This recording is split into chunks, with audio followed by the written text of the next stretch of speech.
Hey, how's it going, everybody? Todd Hampson here, and just wanted to kind of take a break and just talk a little bit about Joshua chapters 1 through 5. This is kind of a quick devotional video, if you would. Might encourage you a little bit, but if you need some encouragement or you want to think about how God works in our lives, I recommend reading that passage, Joshua 1 through 5. Chapter 1, kind of the mantle is passed from Moses to Joshua. And God says several times to him in that passage, and we have takeaways from this as well. Be courageous, do not be afraid. The Lord, I am with you. I promise to go with you. That kind of thing. So chapter 1 is very encouraging. Obviously, the context was he was talking to Joshua as they were about to enter the promised land. The leadership mantle had been passed from Moses to Joshua. But if you're in an era of life or a season of life where you're entering a new season, or you have new challenges or new responsibilities, or you feel God's calling you to something new, that's a great chapter to read, just to see how God works in the lives of those who want to serve him and want to do great things for the Lord. Then if you keep reading the rest of the chapters, there's several other encouraging things, and I'll just highlight two of them. One, I love how when they were going to cross into the promised land, God sent the priests with the Ark of the Covenant first to step into the Jordan River.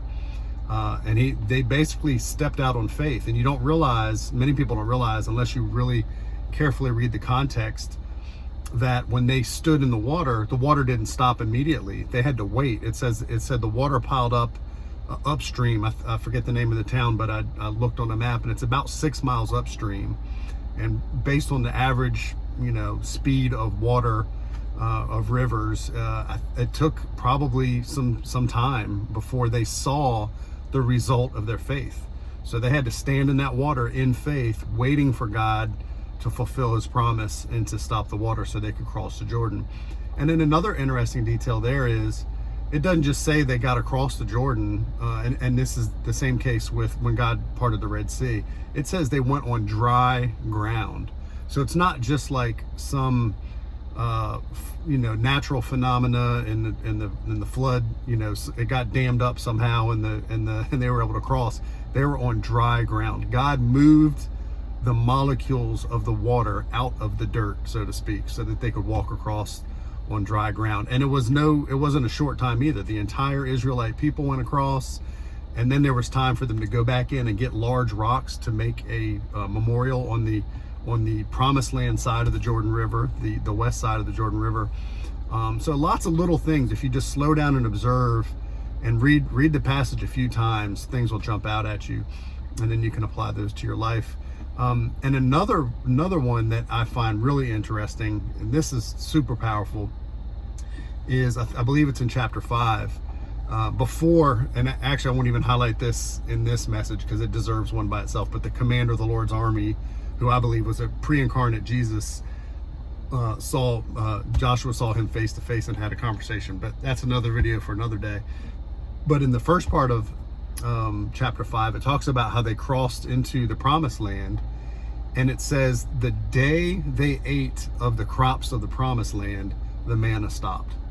So I find that very interesting, to keep in mind that whatever season of life you're in, God's going to provide. He might provide through manna when he has to, but then when you're enter a new season and there's another means where he can provide, he's going to provide in that way. But it's very interesting to me. It says specifically, the day they ate of the grain that was grown in the promised land, the manna stopped. So keep that in mind. God's always going to take care of you. Doesn't mean things are always going to be easy. Doesn't mean things are always going to be plentiful. There's going to be lean moments. There's going to be tough moments. But we need to be careful not to live like practical atheists. We need to believe that God is going to care for us. He's going to watch over us. Romans 8:28. God causes all things to work together for good for those who love him and are called according to his purpose. Doesn't mean things will be easy. Doesn't mean we won't go through hardship. But he'll make sure that everything we go through serves to benefit us and glorify him, and what could be better. So keep that in mind today. Listen, if you're not in the Bible prophecy community, please check that out. I'll put a link below. You can check it out, sign up. We do a monthly live event where we answer a bunch of Q&As, And also there's weekly challenges, and I post links in there every week, kind of vital links related to Bible prophecy and things that are relevant to us. So check that out. But anyway, just wanted to encourage you a little bit from Joshua chapters 1 through 5. Read that slowly, read that several times, and you'll be surprised what jumps out at you. Talk to you soon.